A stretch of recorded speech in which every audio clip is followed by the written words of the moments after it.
우리가 기존에 갖고 있었던 예수의 얼굴, 모습, 이미지 이렇게 박혀 있거든요. 몇 가지가. 저마저도 박혀 있습니다. 그러니까 또 예를 들면 제가 어렸을 때부터 성탄절마다 봤던 영화가 있어요. 한 번 거의 매년 봤던 것 같아요. 지금 그러니까 그 영화를 본 걸로 횟수로 따지면 최소 한 30번은 본 것 같아요. 그게 뭐냐면 10개예요. 그죠? 10개라는 영화 다 보셨죠? 거기 나와 있는 모세, 저는 그래서 20대 정도까지 모세 그러면은 찰턴 헤스턴이 떠올랐어요. 네. 그러다가 이제 이후 이제 다른 사람으로 바뀌기도 하고 하는데, 그리고 마찬가지로 또 영화가 있죠. 뭐 코바디스라는 영화도 있고 배너라는 영화에서도 그렇고 슬쩍슬쩍 등장하는 예수의 얼굴은 항상 여기 나와 있는 이 그림에 보면은 누가 제일 가깝냐요? 맨 가운데 있는 아주 잘생긴 백인 남성. 예. 그리고 이제 교회에도 항상 이런 비슷한 그 그리스도의 얼굴이 이렇게 사진으로 그려져 있었죠. 그래서 저도 사실은 한 20대 초반 정도까지 예수님 그러면 항상 이 얼굴을 떠올렸어요. 그리고 예수님 그러면 항상 이렇게 머리가 길고 수염도 길고 이렇게 아주 흰 이렇게 도포자락 같은 거에다가 이렇게 빨간 거 하나 두르고 이렇게 딱 표상을 해요. 저도 이렇게 전도사 시절에 그림 설교를 많이 했거든요. 그럼 거기 보면 제가 그린 그 그림의 예수님 얼굴이 조금씩 변하는 게 보여요. 제가 이제 신학 공부를 좀 하면 할수록 좀 다르게 표현하고자 하는 욕망이 드러나더라고요. 자, 제가 질문을 드리겠습니다. 그럼 제가 그 표현하는 예수님의 얼굴에 어떤 것들이 포함이 될까요? 자, 우리가 이미지화하는 예수님이 있는데, 예수가 있는데 그 예수라고 하는 그 이미지가 그냥 그 자체로 아주 딱 확고하게 고정되어 있는 건가요? 아니면 여기 앉아 계신 9분마다 다 조금씩 차이가 날까요? 그죠? 네, 차이가 나죠. 뭐가 거기 들어가느냐? 내가 바라고자 하는 욕망도 들어가고요. 내가 어렸을 때부터 자라온 환경도 들어가고, 혹은 내가 지금 가장 심각하게 고민하는 그 고민도 들어갑니다. 여러 가지가 예수의 얼굴에 투영이 돼요. 그러면서 각각 사실은 하나의 예수 그리스도를 믿는 그리스도의 공동체라고는 하지만 사실 다 각기 다른 예수를 섬기고 있는지도 몰라요. 그리고 심지어 뭐 방금 나왔던 그 주제에서도 그렇지만 한국 교회나 세계 교회 보면 똑같이 그리스도 교회라고 하는 공동체를 이루고 있지만 전혀 다른 이미지의 그리스도를 서로 주장을 합니다.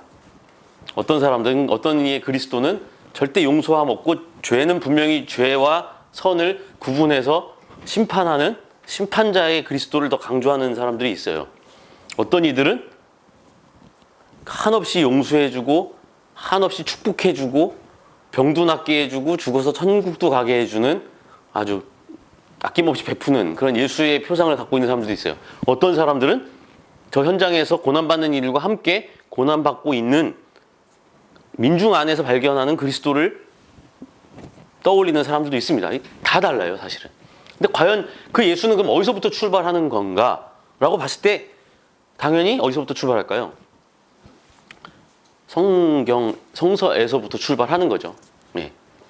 자, 그런데 이 성서에서 출발한 그리스도라고 하는 이미지가 우리가 지난 시간 계속 다루었지만 이 교리라고 하는 과정, 교리화라는 과정을 거치면서 또 다른 그리스도의 얼굴로 혹은 또 다양한 상이한 그리스도의 얼굴로 조금씩 바뀌어요. 승리자 그리스도, 왕인 그리스도, 그죠? 그래서 결국 신적인 존재로서 초월자인 그리스도의 표상들이 무엇을 통해서? 교리를 통해서 형성을 합니다. 자, 오늘 우리가 다룰 이 역사적 예수라고 하는 이 주제의 출발점이 바로 그거예요. 우리가 교회의 전통, 그것을 통해서 형성된 교리, 그리고 이 교리를 바탕으로 선포되는 말씀이라고 하는 요 맥락, 그리고 이것에 이제 기원이 되는 건 성서인데, 요것들이 일관성이 있으면 좋은데 이것도 또 시대에 따라 달라요. 시대를 반영합니다. 자, 근데 왜 이러한 시대를 반영하는 그리스도상이 왜 문제시 되었는가가 이제 문제예요.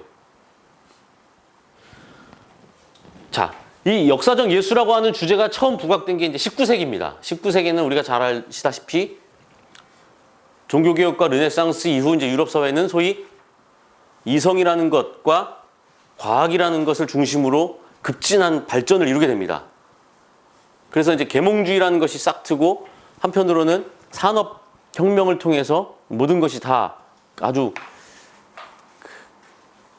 정말 풍요롭고 발전하게 돼요. 그런데 이 시대상에서 발견하는 이성, 과학, 뭐 이런 것들의 이런 가치들이 어디에서? 이 교회가 얘기하는 전통과 교리와 말씀에서 나오는 이 그리스도와 일치가 안 되는 거예요. 다른 말로 뭐냐면 사람들이 이해를 못 하겠다는 거죠. 왜? 우리가 살고 있는 지금 이 현대의 그 교회에서 얘기하는 그 그리스도는 도저히 이해가 안 가. 그래? 그럼 한번 각자 성서를 한번 읽어보자. 성서에서 예수는 어떻게 다시 묘사되고 있는지를 다시 한번 찾아보자.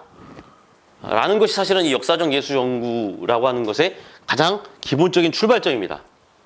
다시 말하면, 자, 성서를 다시 읽어서 이 과정을 거치지 않고 건너뛰어서 이 이성과 과학의 눈으로 실제 역사적으로 존재했던 인간인 혹은 인물인 예수를 찾아보자가 바로 역사적 예수 연구의 출발점입니다. 자, 그래서 이제 이 교리적 그리스도상이라는 것도 사실 이 그림에서 우리가 지금 여기 나눠드린 그림에서 알고 있지만 조금씩 바뀌어요. 로마의 권위가 아주 강력했을 때, 로마 교회의 권위가, 교황의 권위가 강력했을 때는 예수 그리스도도 이 그림도 아주 근엄하고 무섭게 표현이 됩니다. 그런데 그러다가 르네상스 시대에는 예수의 이 그림으로 표현되는, 문화적으로 표현되는 것이 상당히 더 인간적이고 혹은 더 아름답게 표현이 돼요. 그러다가 또 뭔가 십자군 전쟁이나 막 어려움이 처해지거나 막 이렇게 될 때는 뭐 순서가 바뀌긴 했지만 또 예수는 다른 모습을 계속 표현이 됩니다. 그러니까 사람들이 표현하는 그 예수의 모습은 사실 이 교회와 교리라고 하는 것을 매개로 확립이 됐지만 이것을 거쳐서 우리에게 인식되는 그리스도는 매번 또 바뀝니다. 시대상을 반영을 합니다. 그럼 과연 그것이 이성적이고 과학적이며 소위 말해서 객관적이냐? 이런 문제 제기가 등장을 했다는 거예요. 언제부터? 19세기 계몽주의 이후. 자, 계몽주의의 가장 핵심은 이성입니다. 인간의 이성에 대한 신뢰로부터 출발을 해요. 다른 말로 하면 우리는 이성을 갖고 있는 존재로서 이성을 가지고 우리가 살고 있는 이 세계와 인간 자신과 그 어떤 것도 객관적이고 과학적인 방법으로 탐구하고 규명해내고 증명할 수 있다라는 믿음이에요. 그래서 이 이성의 힘이라고 하는 것을 통해서 기존에 이성이라는 것이 싹트기 이전에 신화나 전설이나 뭐 여러 가지 상징으로, 종교적 상징으로 표현됐던 것들을 얼마든지 이성적으로 다시 우리가 이해할 수 있도록, 혹은 이성을 가진 이면 누구나 다 합리적이다라고 판단할 수 있도록 재해석할 수 있다는 겁니다. 그래서 그런 이 이성에 대한 믿음, 뭐 유명한 데카르트의 말이죠. 나는 생각한다, 고로 존재한다. 그러니까 이성으로 나는 생각하는 것 자체가 존재라는 거예요. 우리가 존재하고 경험하는 모든 것의 기준은 바로 이성이다. 이러한 관념이, 생각이 싹트기 시작하면서부터 어디로부터? 요 과거의 종교적 표상, 신앙적인 세계관으로부터 인류는 이제 탈출을 하려고 시도를 합니다.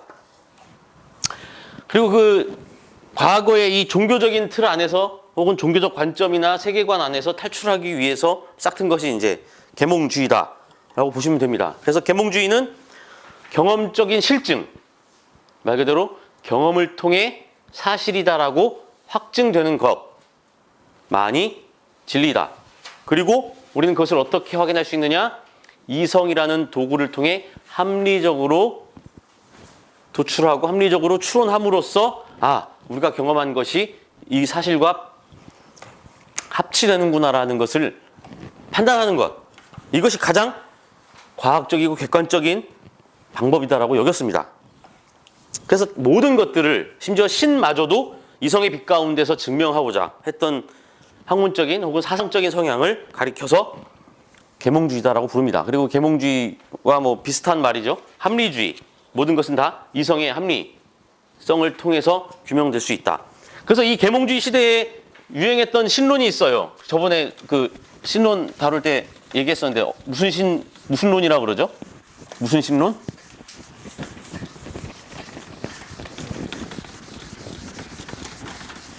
이신론입니다. 이성적으로 신을 규명할 수 있다고 여기는. 그래서 그 이신론은 사실 뭐 신학적인 관점이나 종교적 관점이 아니라 말 그대로 이 계몽주의 사조 안에서 신을 설명하기 위해서 신의 이 창조와 그리고 이 창조 세계에서 안에서의 신의 부재를 설명하기 위한 하나의 방편이었습니다. 그리고 그것은 계몽주의 사조가 쇠퇴하면서 같이 사라져버린 그런 신론이에요. 말 그대로 이 신론은 뭐죠? 시계공이 시계를 다 완성해 놓고 아주 복잡한 질서와 복잡한 구조로 알아서 스스로 주어진 규칙에 맞춰서 그 태엽을 감아주면 이제 그 동력으로 알아서 돌아가도록 이 세상을 창조하고 뒤로 물러납니다. 수리공처럼. 그러다가 언제 개입을 하죠? 시계가 고장나거나 태엽이 다 풀렸을 때. 그런 하나님이라고 생각을 했었어요, 이 시대. 왜? 그것만이 우리가 이성이라는 매개로 신을 파악할 수 있다고 믿었기 때문이에요. 근데 그게 그 이신론이 갖고 있는 한계점이 바로 뭐다? 사실은 이성에 대한 한계입니다. 사실 이 이성이라는 것이 분명히 인간에게 있어서 하나의 중요한 토대이고 특성이며 본질이긴 하지만 지금 우리가 살고 있는 21세기에 그 누구도 이성만이 인간으로 하여금 인간되게 한다라고 생각하지 않아요. 그죠? 지금은 이성과 감각과 감정을 모두 다 중요하게 여깁니다. 감정이라는 것은 예전에는 이 계몽주의 시대는 한낱 아주 불필요한 그냥 이성의 찌꺼기 정도로만 생각했어요. 그래서 재미있게도 이 계몽주의와 동시에 싹튼 것이 그래서 낭만주의입니다. 그 억눌렸던 이성에 의해서 억눌렸던 것들을 어떻게 이 문학이나 예술을 통해서 풀려고 했던 욕망인 거죠. 이런 계몽주의의 영향으로 등장한 이제 신학적 사조가 있습니다. 그것이 바로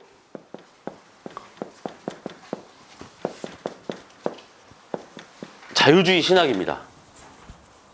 이거를 왜 굳이 자유주의 신학이라고 불렀는지 좀 이 이름을 이렇게 붙인 뭐 이유가 있겠지만 저도 사실 누가 이 자유주의라고 하는 이름을 왜 붙였는지는 잘 모르겠어요. 근데 어쨌든 이 자유주의 신학은 지금 한국에서도 여전히 이슈가 됩니다. 소위 이제 보수적인 교회나 교단에서 소위 이제 좀 진보적인 교단이나 교회를 공격할 때 쓰는 말이에요. 아까 얘기한 그 이름은 이제 더 이상 하나겠지만 어쨌든 이 자유주의 신학이야라고 딱 규정해버리면 마치 이단이야 하는 거하고 비슷합니다. 한국적인 맥락에서. 그죠? 이 자유주의 신학은 뭐냐? 말 그대로 이성의 빛으로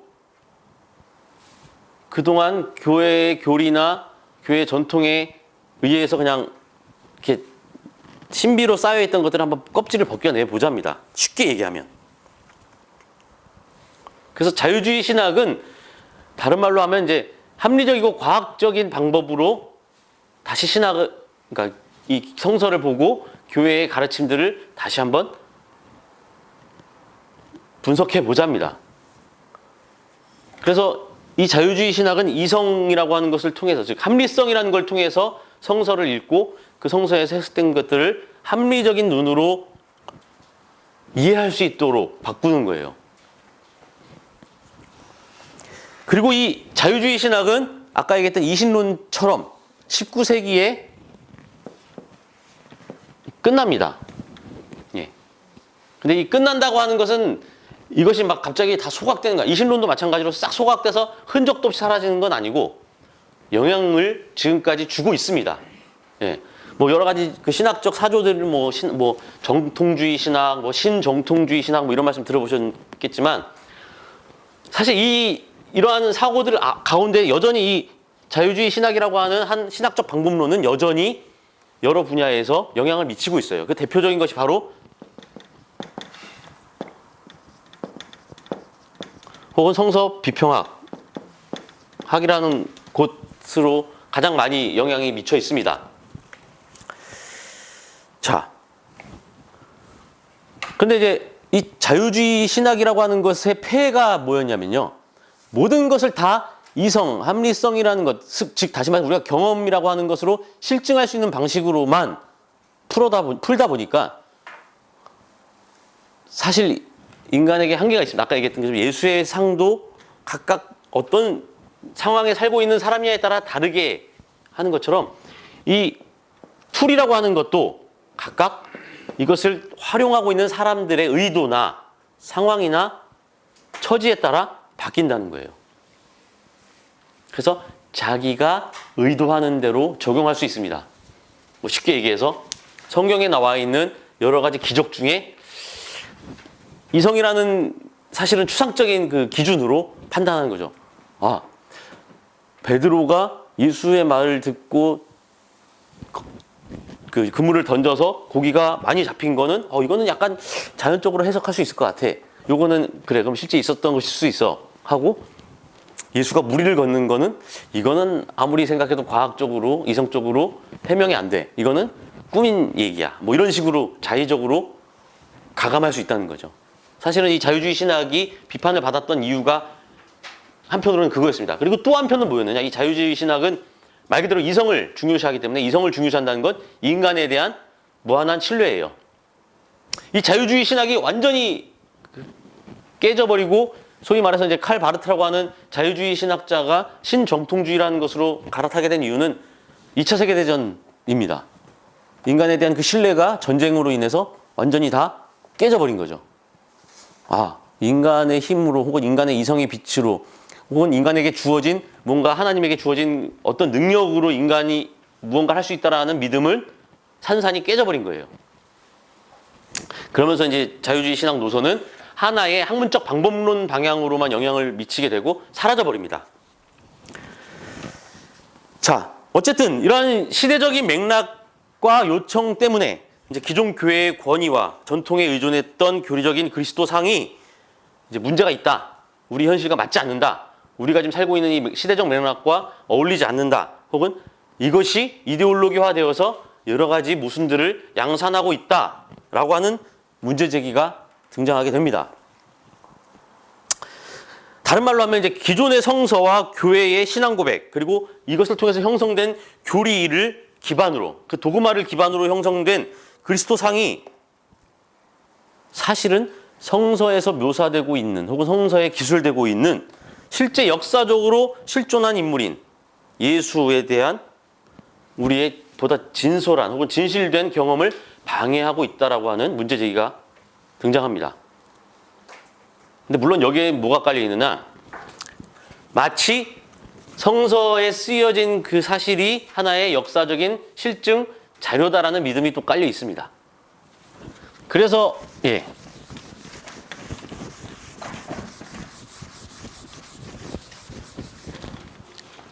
그러한 출발점으로 시작하다 보니 역사적 예수 연구도 이제 뭐 결론 부분에 얘기하겠지만 이제 한 그 흐름을 이제 마감을 하게 됩니다. 어찌됐든 1세기에 실제로 팔레스타인 지역에 살았던 한 사람, 나사렛 출신 혹은 갈릴리아 출신 예수 이 인물을 역사적이고 과학적인 방법을 통해서 한번 다시 발견해 보자. 그 기존의 교회의 전통 권위, 교리라고 하는 이 굴레를 벗어나서 직접 성경을 통해서 아니면 역사적 탐구 방법을 통해서 실제 존재했던 인간 예수를 혹은 그 그리스도 예수를 한번 발견해 보자라는 것이 바로 역사적 예수 연구의 출발점입니다. 그러다 보니 당연히 당대에 과학적으로 입증된 여러 가지 학문적인 방법론들을 많이 도입을 했어요. 그래서 학제 간 연계라고 합니다. 뭐 사회과학, 역사학, 인류학 이런 것들을 총동원을 해서 고고학 이제 그 성경에 나와 있는 예수를 한번 역사적 실존 인물을 아주 가장 가깝게 경험할 수 있도록 다시 다시 그 상을 그려내 보자라는 것입니다. 그래서 이제 객관적인 역사적 방법을 통해 구성한 예수의 전기를 구성할 수 있다라고 믿게 된 것이죠. 그래서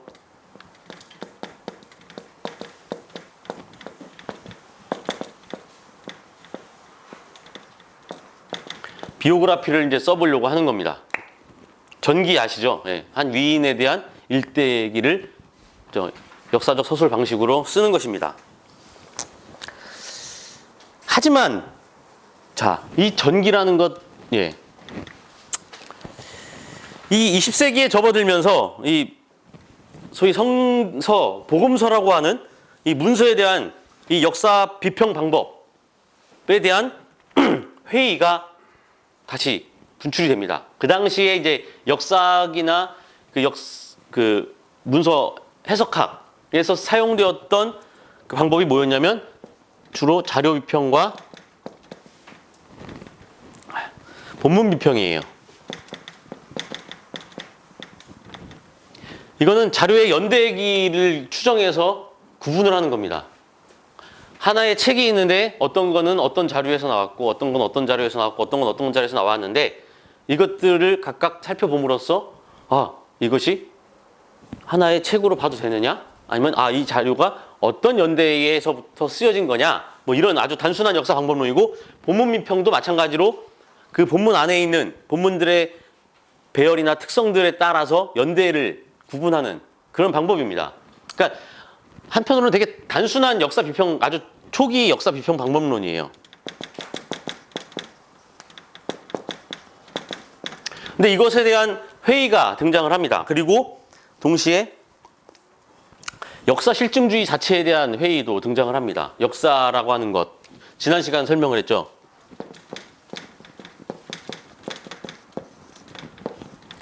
우리가 역사라고 생각했던 것이 정말 역사적으로 실증할 수 있는 것이냐, 역사 그 자체이냐라고 하는 질문이에요. 우리가 난중일기를 통해서 이순신 장군을 경험하지만 그 난중일기를 통해서 쓰여진 거기 안에서 묘사되고 있는 이순신과 실제 역사적 인물인 이순신과 과연 일치한다고 말할 수 있느냐는 겁니다. 그렇다면 역사라고 하는 것은 우리가 어떻게 실증할 수 있는가? 전해져 온 역사라고 하는 문서를 통해서 가능한가? 과연 그게 가능한가?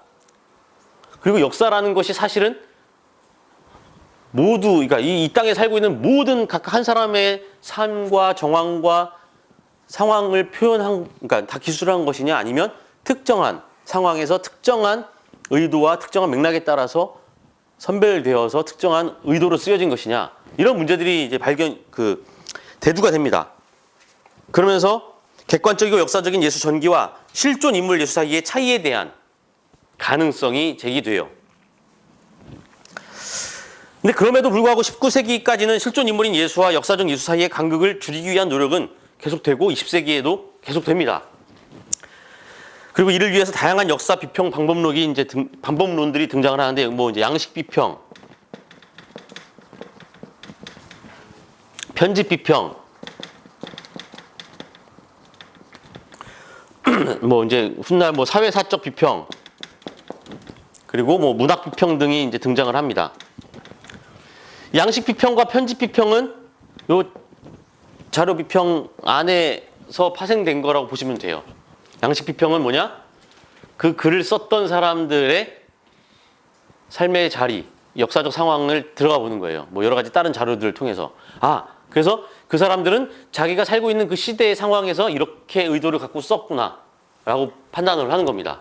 그런 양식의 그 문서 안에 들어가 있는 뭐 단어의 사용이나 표현이나 이런 양식들의 그 특성을 다른 문서들의 양식들의 특성과 비교해서 연대도 따지고 그 당시 상황이 이랬었는데 그것이 이렇게 드러나는구나라고 그러니까 판단하는 거죠. 편집은 각각의 이 문서들이 각각 어떤 자료에서 끌어와서 어떤 의도로 편집했느냐. 만약에 복음서가 4개인데 공간복음서가 3개죠. 각각 같은 이야기들이 등장하는데 순서도 다르고 뒤에 첨가된 뭔가 이렇게 첨언도 좀 다르고 어떤 거는 뭐 마가복음에서는 아주 그냥 짧게 표현을 했는데 마태복음에서 막 장황하게 표현을 했다든가 무슨 의도로 편집을 했을까? 라고 하는 것을 판단하는 겁니다.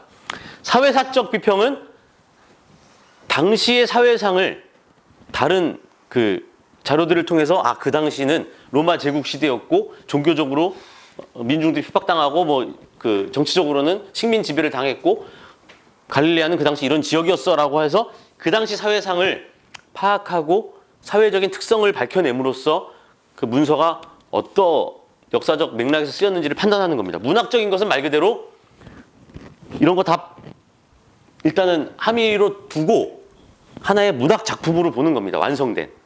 우리가 소설을 읽을 때 그 소설에 나와 있는 여러 가지 사건들의 막 역사적인 맥락과 막 이런 걸 따지지 않죠. 그냥 하나의 문학 작품이고 그 저자의 문학적 의도를 통해서 이 문서가 무엇을 얘기하고자 하는가를 찾아내는 통전적인 방법입니다.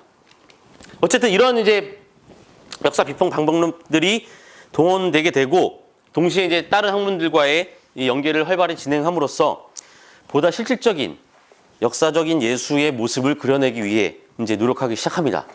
이것이 이제 역사적 예수 연구라고 하는 역사적인 예수의 실제를 어떻게 찾아낼 수 있을까를 추구하는 하나의 이제 학문적인 방법이 이제 출발하게 됩니다. 오늘 뭐 강의 되게 좀 딱딱할 것 같아요. 계속 딱딱합니다. 그래서 다음 시간까지 두 개로 나눴어요. 이게 너무 내용이 많아서 오늘은 이 역사적 예수 연구가 총 4단계 혹은 5단계라고 불리는데요. 오늘은 이제 두 번째 단계까지만 다루겠습니다. 이 두 번째 단계가 뭐냐면 역사적 예수 연구의 출발과 포기예요.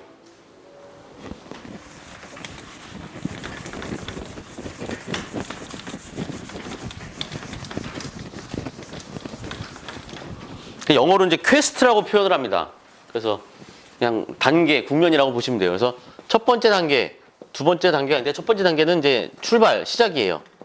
그래서 예수에 대한 전기를 쓰려고 했던 노력들입니다. 두 번째는 포기 선언이에요. 이 말은 뭐냐? 역사적 예수를 무엇을 통해서? 성서를 통해서는 도저히 알 수가 없고 알 필요도 없다라는 겁니다. 자, 이 첫 번째 단계, 이 시작, 예수의 전기를 쓰고자 하는 의도는 바로 아까 얘기했듯이 역사적 예수와 교리적 그리스도를 분리하는 것으로부터 시작을 합니다. 가장 처음 이런 작업을 했다라고 평가받는 사람이 헤르만 사무엘 라이마루스라고 하는 사람인데요. 이 사람은 아주 독실한 계몽주의자입니다. 신학자이기도 했고요. 이 사람은 이제 예수의 생애에 대한 그 자신의 글을 쓰는데 거기에서 이 예수를 어떻게 표현하냐면 이 유대 후기 메시아 사상에 침취한, 그리고 그것을 그 심취해서 그 메시아 사상을 실현하기 위해서 노력한 사람으로 표현합니다. 그런데 노력은 했지만 어떻게 되죠? 로마 제국에 의해서 실패가 되자 스스로 죽음을 선택한 한 인간이다 라고 표현을 합니다. 그리고 그 그리스도의 부활은 그가 죽고 나서 제자들이 그 예수의 메시아 사상을 계승하기 위해서 시체를 몰래 숨기고 거짓말로 선포한 사기다라고까지 합니다. 아주 급진적이었어요. 왜? 자기 이성으로는 도저히 판단이 안 서니까, 말도 안 되는 얘기니까 그렇게 부정을 합니다. 그리고 그는 특별히 이제 그 성서에 나와 있는 모든 기적들을 다 부정합니다. 다 사기다라고 이제 합니다. 그래서 이 책을 라이마루스는 박해를 받을까봐 교회로부터 두려워서 출간을 안 해요. 그냥 자기가 쓰고 잘 갖고 있었습니다. 근데 이제 훗날 그 레싱이라고 하는 사람이 그걸 발견해서 출간을 합니다. 왜? 그 시대에는 이제 이것이 좀 통용되는 시대였기 때문이겠죠. 하지만 이 라이마루스는 아주 중요한 업적을 남기는데 그것이 바로 예수와 후대 유대교의 종말론 사상을 연결점을 찾은 거예요. 그래서 그는 당대 유대교에서는 메시아적 희망에 대한 두 가지 표상이 함께 존재한다고 봤습니다. 하나는 제가 얘기했던 다윗 왕가의 현현, 그러니까 인간적인 메시아죠. 하나님의 매개자로서의 인간적인 메시아. 또 하나는 말 그대로 다니엘서에서 등장하는 뭔가 초자연적이고 초월적인 하늘로부터 내려오는 인자와 같으니, 그래서 초자연적인 메시아, 이 두 메시아 사상이 동시에 존재한다라고 보았습니다. 근데 이제 인간으로서의 메시아와 이 초자연적으로서의 메시아를 구분을 하지만 그것이 당시 그 예수 시대의 유대교 안에 다 들어가 있었고 예수에게서도 그것이 발견될 수 있다라고 얘기를 합니다. 하지만 그에 따르면 예수는 자신이 스스로 메시아라고 드러내거나 혹은 그 메시아 사상에 근거한 새로운 종교를 창설하지 않았다는 거예요. 근데 사실 이 말은 지금 거의 학계에서는 아주 중요한 가설로 받아들여집니다. 예수 자신이 새로운 종교를 창설했다라고는 보지 않아요. 그는 단순히 그 후기 유대교적 종말론, 그 유대교의 종말론적 메시아 사상을 그러니까 전파하거나 전도한 전도자로 이해를 했습니다. 그리고 이러한 이제 관점은 이제 이따가 나올 알버트 슈바이처에게 이제 큰 영향을 줍니다. 자, 그리고 이제 이 라이마루스하고 비슷하게 이제 예수의 전기를 쓰려고 했던 사람이 이제 프리드리히 슈트라우스라고 하는 다비드 프리드리히 슈트라우스. 이 요한 프리드리히 슈트라우스는 이제 유명한 작곡가, 음악가죠. 이 다비드 프리드리히 슈트라우스라고 하는 사람은 자신의 책 예수의 생애라고 하는 책을 통해서 처음으로 이제 역사적 예수 전기를 씁니다. 그리고 그는 역사적 예수와 교리의 그리스도를 분리하고자 했고, 이 자신의 책에서 성서가 묘사하고 있는 예수의 생애 가운데 드러나는 초자연적인 사건들을 그냥 포함된 후대에서 포함시킨, 왜 예수의 신성 메시아임을 드러내기 위해서 후대에서 포함시킨 신화적인 요소로 봐야 한다라고 주장을 했습니다. 그러니까 말 그대로 인간 예수와 교리에서 나타나는 그 그리스도를 완전히 분리하고자 했어요. 자, 이것이 이제 첫 번째 단계입니다. 그래서 19세기에는 이러한 관점으로 완전히 이성의 빛으로, 이성의 눈으로 바라봤을 때 합리적이냐 비합리적이냐 자연적이냐 초자연적이냐는 거에 따라서 완전히 분리를 합니다. 그리고 이해가 안 가는 부분들은 그냥 사기나 후대 첨가, 신화적인 요소로 이해가 가는 부분만 예수의 것으로 이렇게 분리를 해서 이해를 했죠. 이제 두 번째 국면은 이제 역사적 예수에 대한 포기 선언입니다. 이 윌리엄 브레데라고 하는 이제 학자는 복음서, 특별히 이제 복음서 안에서도 마가복음의 예수상을 당대의 그리스도교 공동체가 표상하던, 예수가 죽고 이후에 형성된, 부활한 이후에 형성된 그리스도교 공동체가 표상하던 그 메시아 비밀이라는 신학적 주제를 표현한 것이라고 본 겁니다. 그러니까 예수가 죽고 그러니까 부활해서 하늘로 올라갔다라고 하는 그 믿음을 가진 그리스도교 초기 공동체가 그 메시아의 비밀을 이 복음서를 통해 표현하고자 했던 거예요. 그래서 이 마가복음은 그 후대 저자들의 신학적인 작업이다라는 겁니다. 그래서 메시아적이지 않았던 예수의 생애를 그 생애에다가 고난받는 메시아 혹은 초월적인 메시아 표상으로 덧입혀서 이렇게 덧칠했다는 거예요. 아까 그 얘기했던 거하고 그렇게 크게 다르지 않습니다. 근데 좀 달라요. 뭐냐? 여기는 분리를 하려고 했어요. 그죠? 역사적인 예수와 교리적 그리스도를. 근데 여기는 이미 여기는 이제 분리를 하려고 했고, 여기는 분리가 불가능하다라는 겁니다. 이미 그렇게 다 덧칠을 해버렸기 때문에 지금 우리가 그걸 분리할 수가 없다는 거예요. 어떤 것이 덧칠한 것인지, 어떤 것이 덧칠한 게 아닌지. 그리고 이제 마찬가지로 칼 루드비히 슈미트라고 하는 사람은 본래 전승된 짧은 단편들로 나눠져 있던, 각기 다 찢어져 있던, 입에서 입으로든 어떤 방식으로든 전승되었던 짧은 이야기들이 있습니다. 그 이야기들을 공간복음서 저자들이 각기 의도에 따라서 수집해서 편집을 했다는 거예요. 그래서 하나의 긴 복음서로 완성을 한 것이다. 그래서 복음서 사건들의 순서는 이 자료에 나타난 예수의 공적인 사역 순서를 따르지 않고 자신들의 의도, 신학적인 의도나 주제의식에 따라 재배열했다는 겁니다. 이때 당시에는 이제 아까 얘기했던 양식 비평이니 뭐 편집 비평이니 이런 것들이 완전히 되지 않았기 때문에 따라서 그 안에서 우리는 역사적 예수를 분리해낼 수가 없다. 이런 이제 결론으로 우리가 추론할 수 있게 됩니다. 따라서 이들의 가설은 결국 성서 혹은 복음서를 통해서 역사적 예수를 발견하는 것은 이미 불가능하다는 것을 이제 반증해 주는 것이다. 이들의 연구 결과 주장은. 하지만 이 브레데하고 슈미트의 가설이 그 당대의 그 역사 실증적 혹은 그 계몽주의적 그 관점 때문에 한계를 보이고 또 그 역사적 연구 방법론 자체에 대한 한계 때문에 분리할 수 없다라고 이제 못을 박는 것에 대한 한계가 드러나지만 이 복음서 연구에 있어서 아주 중요한 그 단초를 줍니다. 훗날 좀 더 발전된 성서 비평학을 가지고 그러면 어떤 것이 더딥혀진 거고 어떤 것은 편집됐고 왜 어떻게 편집되는지를 발견해내게 되는 아주 중요한 단초가 돼요. 그래서 현대 성서학에서도 아주 중요한 가설로 인정이 됩니다.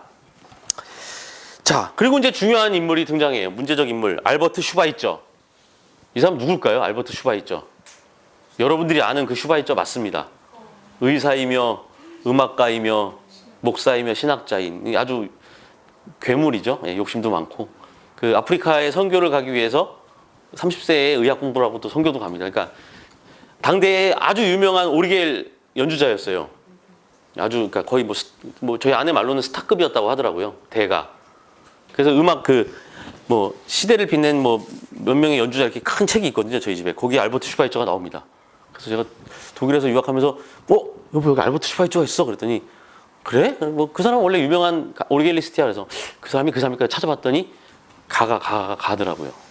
그래서 음악가로도 유명했고 신학자로도 한 획을 그은 성서학자입니다. 신약학자.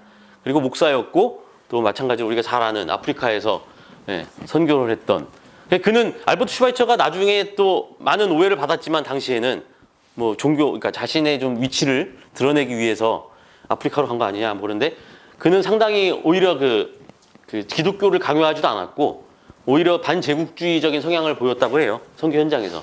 그래서 근데 어쨌든 그 사람은 이 신학적으로 아주 중요한 역할을 합니다. 자, 이 슈바이처는 20세기 들어서 역사적 예수 연구의 새 국면을 맞이하게 됩니다. 그 시작은 바로 슈바이처의 저서, 아까 얘기했던 라이마루스부터 브레데까지라고 하는 저서와 예수 생애에 대한 역사적 연구, 이 두 저서를 통해서 한 획을 긋는데요. 안데 긍정적인 획은 아닙니다. 역사적 예수의 관점에서 보면, 그러니까 역사적 예수 연구라고 하는 관점에서 보면 부정적인, 왜 포기 선언의 한 비밀을 제공하니까요. 그는 이제 자신의 저서를 통해서 19세기 계몽주의적 역사 연구의 한계를 지적합니다. 그렇다고 그 자신이 계몽주의로부터 완전히 벗어나 있는 건 아니고요. 왜 지적을 하느냐? 그는 19세기의 역사적 예수 표상들은 즉 그 역사적 예수를 찾고자 하는 예수의 생애를 전기로 쓰려고 했던 이 19세기의 역사적 예수 연구가들의 한계가 뭐냐? 당시 그들이 썼던 그 예수의 상은 그 썼던 저자들이 갖고 있었던 그 당대 연구자들이 갖고 있었던 예수상을 투사한 거라는 거죠. 자기들이 원하는 예수상을 만들었다는 거예요. 현대적인 예수상을. 자, 그래서 다시 말해서 예수와 그의 시대에는, 그러니까 슈바이처의 표현에 의하면 예수의 시대에는 지금의 인권이나 민주주의, 사회적 정의 이런 가치와 사상이 없었는데 그런 현대적 사상을 예수의 상을 통해 투영을 했다는 거예요. 뒤집어 씌웠다는 거죠. 똑같이. 그래서 그렇게 예수의 생애를 현대적 관점으로 재구성하는 것은 계몽주의적 시선으로 결코 역사적이지 않다는 겁니다. 그래서 이에 대해서 이제 이렇게 얘기해요. 소위 19세기 전기들의 역사적 예수는 실제로 현대화되어서 예수는 현대 부르주아 계층의 사회적 체면과 신칸트주의적 도덕주의로 채색되었다라고 이제 비판을 합니다. 강하게. 그래서 결국 그는 당대의 학자들이 바꾸려고 했던 그 교리적, 특별히 니케아 신조를 중심으로 한 그 그리스도상에 비해 본래 나사렛 예수상은 보다 덜 현대적이었다라고 가설을 세웁니다. 그 말은 뭐냐? 교리의 그리스도하고 나사렛 예수 실존하는 역사적으로 이 비교해 봤을 때 이 교리적 그리스도가 더 현대적에 가깝다는 거예요. 그죠? 시대적으로도. 그래서 그는 단순히 예수를 마지막 후기 유대 종말론, 그 묵시문학, 다니엘서와 같은 그 영향하에 있는 한 존재라고 평가를 합니다. 그 평가는 아까 브레데하고 좀 비슷해요. 그래서 이것은 슈바이처 자신이 라이마루스랑 비슷하죠. 그 종말론적인 주제에 관심이 없었지만 라이마루스의 영향으로 그리고 그 당대 후기 유대교와의 연결점을 찾아서 예수를 하나의 종말론을 설파했던 한 존재로 그냥 못을 박았습니다. 그래서 그의 주장은 사실상 역사적 예수 연구에 대한 시도 자체를 중지시키지는 못했는데 어쨌든 지금까지 해왔던 19세기의 예수의 연구는 다 역사적이지 않다는 겁니다. 그리고 우리는 그 종말론적 예수의 연관성 빼고는 역사적 예수를 알 수가 없다라는 거죠. 하지만 그의 그 묵시론적 예수에 대한 표상은 그 주장은 훗날 이 그리스도교 신학이 종말론적인 관점을 핵심 주제로 받아들이는데 좀 큰 영향을 합니다. 라이마루스, 슈바이처를 거쳐서 이제 뭐 칼바르트나 이제 뭐 후기 이제 지금 뭐 우리가 알고 있는 많은 신학자들이나 우리도 그런 종말론이라고 하는 종말론적 관점들을 많이 발견하게 되죠. 그 전에는 요한계시록 이런 것들은 사실 거의 거들떠 보지도 않았어요. 학자들이. 심지어 루터는 요한계시록을 성서에서 뺐었습니다. 이거는 기독교적이지 않다라고 보았거든요. 네. 그러니까 이 기독교 사상 안에서 종말론이라고 하는 것이 아주 핵심으로 들어오게 된 게 이렇게 큰 역사가 길지가 않아요. 종말론이라는 것은 말 그대로 마지막 때에 관한 사상입니다.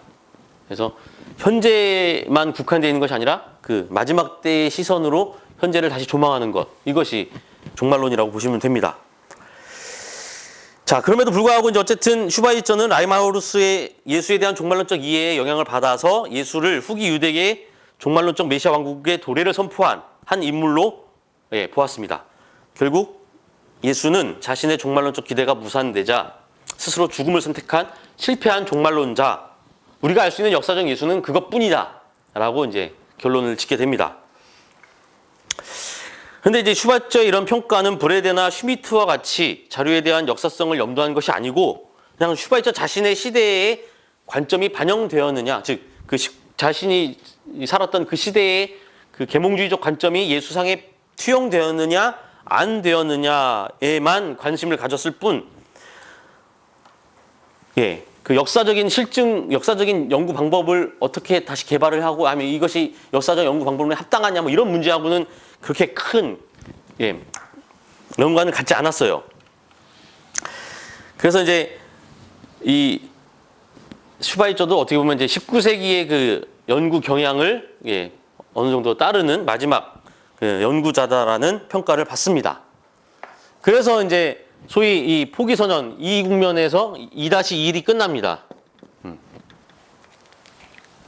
그리고 이제 2-2가 시작됩니다. 이제 아주 유명한 학자인데요. 루돌프 불트만이라고 하는 학자에 의해서 당분간 역사적 예수 연구는 하지 말자라고 아주 못이 박히게 돼요. 그리고 그 당시 실제로 책도 안 쓰여졌다고 합니다. 역사적 연구에 대한, 예수에 대한. 자, 이제 루돌프 불트만은 이제 역사적 예수 연구의 불가능성을 완전히 선언을 합니다. 그래서 자신의 저서인 공간보험서 전승의 역사에서 양식 비평이라고 하는 방법론을 매개로 역사적 연구의 불가능성을 주장을 합니다. 이 양식 비평이라는 것이 뭐냐? 아까 얘기했지만 그 자료가 쓰여진 방식에 집중하는 거예요. 어떤 양식으로 쓰여졌냐? 그것을 통해서 뭘 발견하려고 하느냐? 그 저자들이 어떠한 삶의 자리에 있었느냐가 주요 관점이 되는 겁니다.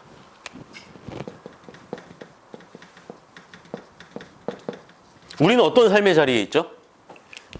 2019년 21세기 신자유주의 시대 자본주의에 살고 있고 민주공화국이라고 하는 정치적 틀 안에서 각자 직업을 가지고 살고 있는 뭐 박재영 누구누구 이렇게 자기 삶의 정황이 있죠. 근데 이 상황은 단순히 나 개인적인 건 아닙니다. 어떻게 보면 하나의 공동체적 삶의 그 정체성이죠. 물론 이제 불트만은 실존주의 신학자로서 개인의 실존을 아주 중요하게 여깁니다. 그리고 나의 존재, 나의 실존에 의미 있는 것이 진실이고 진리이지 나의 실존을 벗어나는 것은 진리가 아니다라는 거죠. 나의 실존은 뭐죠? 나, 박재영이라고 하는 내가 살고 있는 이 삶에서 내가 의미 있게 생각하고 중요하게 생각하는 것들과 무언가가 맥이 닿지 않으면 이건 나하고는 전혀 관계가 없는 거라는 거죠.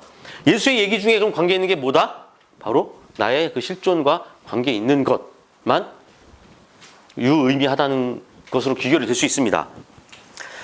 자, 이 양식 비평을 통해서 그는 이제 복음서 속 예수의 생애를 저자들 혹은 그 저자가 포함되어 있는 초기 그리스도교 공동체들의 삶의 자리에서 해석해야 된다고 주장을 합니다. 그에 따르면 복음서에서 묘사하고 있는 예수 혹은 그리스도는 당대의 저자 그리고 그가 속한 공동체들이 처한 종교, 사회, 정치, 문화적인 이상향 혹은 그 맥락들의 반영이다라고 보는 거죠. 따라서 복음서의 예수는 결국 당대 그리스도교 공동체가 선포한 그리스도라는 것입니다.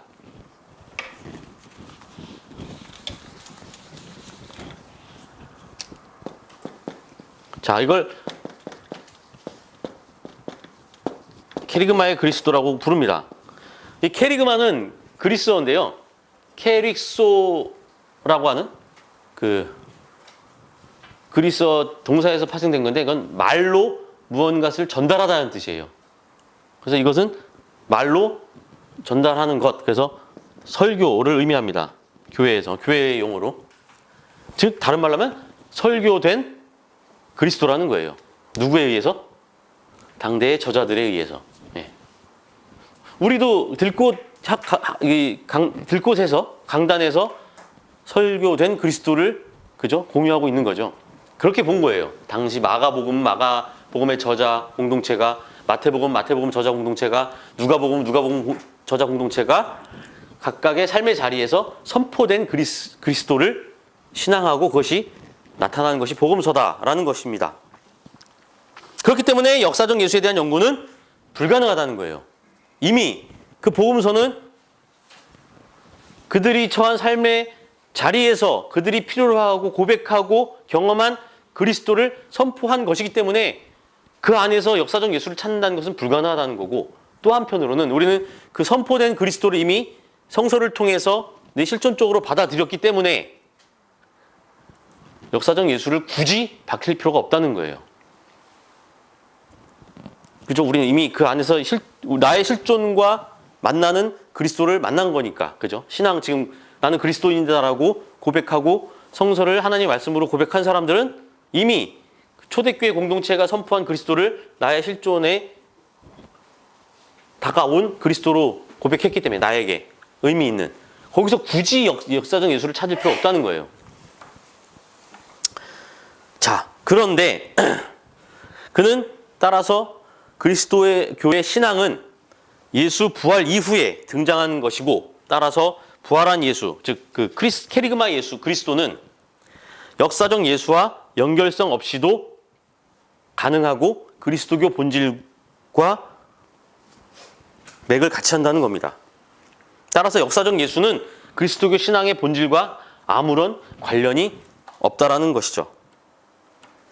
그래서 이러한 사상은 이제 그의 실존주의적 그 사상의 영향을 많이 받고요. 하지만 동시에 그는 또 그 과학적이고 계몽주의적인 그 이성적인 영향 하에도 있었습니다. 그래서 이 복음서에 등장하는 초자연적인 기적 사건들을 현대적 관점에서 다 재해석하거나 삭제하는 방식을 취해요. 그러니까 이 케리그마의 그리스도는 우리가 오해를 하시면 안 됩니다. 그 초자연적인 사건들을 통해서 막 기적이나 성서에 나타난 기적을 통해서 우리가 받아들여진 신비적 그리스도가 아니라는 거예요. 초월적인. 그것을 다 제하고 나서 그들이 어떤 삶의 정황에서 어떠한 그리스도를 표상했는가를 보고 그것이 바로 우리에게 유의미한 그리스도라는 거죠. 그래서 그는 비신화라는 작업을 합니다. 뭐냐? 신화적으로 쓰여진 예수의 기적이나 초월적 사건들을 다 이성의 눈으로 재해석해버려요. 비신화적인 사건으로 재해석하거나 비본질적인 것으로 삭제를 합니다. 그럼으로써 한편으로 보면 어떻게 보면 또 역사적 예수라고 하는 그 맥을 한편으로는 따르지만 그 19세기 혹은 이 1차 때 진행됐던 혹은 2-1에서 진행되었던 예수의 전기 그 자체, 비오그래피 쓰는 것 자체 아무 소용이 없고 신학적으로도 불필요하다라는 거죠. 우리는 이성의 빛으로 이해할 수 없는 부분들을 싹 깎아서 그 복음서 저자나 그 공동체가 처한 삶에서 실존적인 그 결합, 그 만남, 그 맥을 통해서 그들이 선포한 그리스도를 우리 실존 가운데 현존하는 그리스도로 고백하고 그것을 우리가 삶에서 만나면 그게 우리 그리스도교 신앙의 본질이라는 겁니다. 그러니까 사람 되게 헷갈려요. 그러니까 이 사람은 그러면은 무엇을 선택한 거지? 그죠? 자칫 오해를 하면 되게 신비적 그리스도, 교리에서 표현하는 그 그리스도를 다 받아들이는 것처럼 보이지만 아니에요. 예. 그러니까 우리의 실존 가운데 우리가 실존적으로 경험할 수 있는 그리스도만 유의미하다는 겁니다. 그리고 그것을 우리가 문서를 통해서 찾아낼 수 있다는 거죠. 그 이상은 이제 필요 없다는 거예요. 그러니까 굳이 역사적 예수의 생애를 일대기를 쓰려고 하지 마라. 그리고 그건 아무 소용이 없다라는 겁니다. 그래서 이러한 그 불트만의 결론에 힘입어서 당대 이제 학계에는 당분간 역사적 예수에 대한 뭐 연구나 일대기를 쓰려고 하는 사람들도 시도도 없었고 책도 출간되지 않았어요. 당분간. 그런데 이제 그의 제자 중에 에른스트 케제만이라는 사람과 귄터 보름캄이라고 하는 사람이 교수가 되고 나서 교수가 되기 전이었나요? 하여튼 한 학회에서 이 스승의 이 주장에 대해 이제 반박을 하기 시작하면서 다시 역사적 예수 연구의 새 국면을 맞이합니다. 자, 이 재밌는 게 이 불트만의 제자 중에 한 사람인 귄터 보름캄은 누구의 스승이냐면요. 민중신학자 안병무의 스승입니다. 그리고 안병무가 독일로 유학을 가게 된 계기는 역사적 예수를 연구하기 위해서였습니다. 자신이 간도 땅에 있는 교회의 한 십자가에서 발견한 그리스도를 나에게 무슨 의미가 있는지를 고민을 하다가 역사적 예수를 연구하고 싶다라고 마음을 먹고 독일로 갑니다. 그래서 이제 그 당시 그 귄터 보름캄이 하이델베르크에 있었나요? 하여튼 그래서 하이델베르크 대학에 가고 그 불트만이 아직 살아있을 때여서 불트만 그 학파 모임에 항상 참석을 했다고 해요.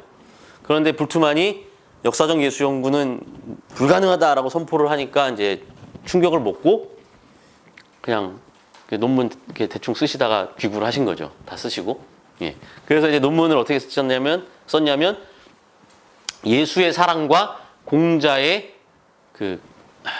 뭐죠? 공자의 인의 사상과의 비교 연구를 통해서 이제 신학 박사학위를 받고 한국으로 와서 역사적 예수를 어디서 찾았는가? 한국 땅에서 찾았죠. 예. 그것이 바로 이제 민중 예수에 대한 민중신학의 태동이게 된 계기인데요. 지금까지 이제 살펴본 바로는 이제 또 새로운 국면의 역사적 예수 연구를 따지기에 앞서 지금 불트만까지의 역사적 예수 연구의 과정을 보면 아까 저희가 초두에 얘기했던 것처럼 각각의 관점들이 다 투영되어 있습니다. 시대적 한계도 있고 어찌됐든 그들은 그럼에도 불구하고 이 교회의 전통과 교회의 교리가 당연하다고 선포했던 그 그리스도상을 바꾸려고 했었어요. 왜? 그것이 만들어낸 그 시대의 모순이나 잘못들이 너무 많았기 때문에 그래요. 더 이상 시대의 변화에 응하지 못하고 대답해주지 못하는 그런 교회의 그리스도, 우리하고 전혀 관계없는 저 교회의 교회 건물이나 성당 안에 가서 무릎 꿇고 앉아야만 관계 있고 다시 예배 끝나고 나오면 이 세상 살면서 아무런 관계도 없는 그 그리스도, 그게 과연 무슨 의미가 있느냐는 거죠. 예수가 과연 그런 그리스도였을까? 우리가 왜 예수를 믿고 예수라고 하는 한 인물이 죽었는데 2000년이 지난 지금에도 이 종교는 여전히 존속하고 있는 그 의미는 뭘까라는 것이 사실은 중요한 화두였죠. 그래? 그럼 진짜 예수를 한번 찾아보자. 사실은 진짜 예수의 얼굴을 찾기 위해서 시작한 것이 역사적 예수였습니다. 예수의 연구였습니다. 그런데 한계가 있는 거죠. 시대의 한계, 학문의 한계, 그리고 더더군다나 인간 이성에 대한 한계입니다. 인간 중심적인 사고가 저는 한편으로는 인본주의가 상당히 중요하고 또 우리 기독교 신앙이 하나의 축이 되어야 한다고 하지만 또 인간 중심주의라고 하는 것은 또 한편으로 조심하고 경계해야 한다는 거죠. 그럼 말은 뭐냐면 인간의 한계를 인정해야 한다는 겁니다. 근데 앞으로 이제 진행될 역사적 연구의 세 번째 단계와 네 번째 단계는 조금 더 극단화되기 시작해요. 그 인간의 이성이라는 것이. 예. 그러다가 결국 또 다른 이제 국면을 맞이합니다. 그래서 이제 다음은 역사적 예수 연구의 세 번째 단계와 네 번째 단계, 그리고 뭐 그들이 이제 찾아냈던 다양한 역사적 예수의 얼굴들을 한번 나눠보고요. 그리고 나서 우리가 만나는 예수, 어떻게 우린 예수를 만날 수 있을까에 대해서 계속해서 이제 앞으로 제가 봤을 때는 이 주제로 한 다다음 주까지는 해야 되지 않을까 싶네요. 그렇게 진행하고 그리고 다음 주제로 넘어가도록 하겠습니다. 오늘 준비한 건 여기서 마치겠고요. 이제 질의응답을 받도록 하겠습니다. 이야기를 한번 나눠보도록 하겠습니다.